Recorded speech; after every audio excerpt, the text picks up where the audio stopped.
You're an essential worker in 1300s Europe. Everyone around you is dropping like newborn infants and you don't know why. And in the midst of all of this, you're attempting to keep society running, as the wealthy elites are doing their best to pretend that nothing is wrong at all. That doesn't sound familiar at all. But what does that look like? Come on, I'll show you. The idea of hypernormalization has been bouncing around TikTok recently. And it's this idea that as the Soviet Union was collapsing, everybody could recognize it. But also, what do you do as your society implodes? It's easy to recognize there's greater things at play beyond the control of one individual.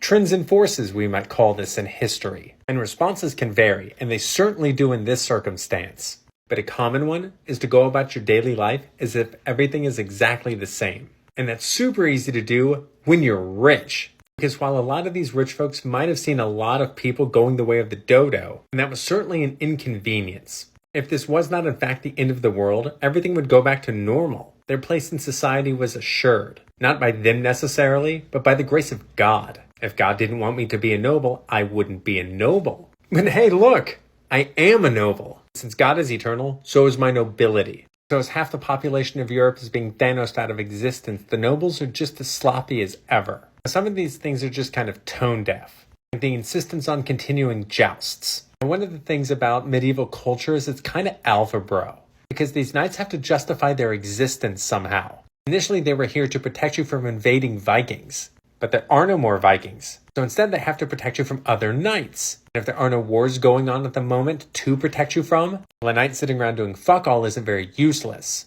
And so the next best thing to combat is simulated combat.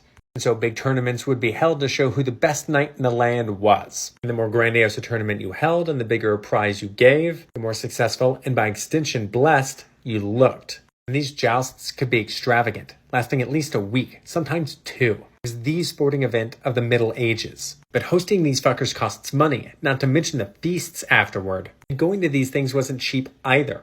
Each knight generally had 2 footmen and 6 stewards, as well as all the armor and clothes he had to bring with him.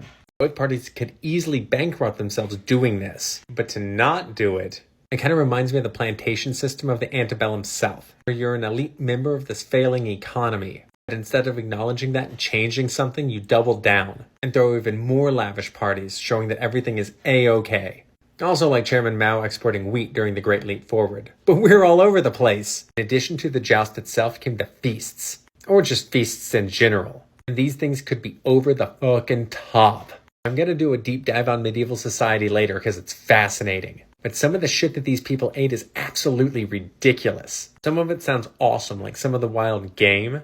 Some of it sounds fucking disgusting, like lamprey. But the one I remember was during one feast, cook brought out a pastry, and when it was cut into, fucking birds flew out of it. Like live ones.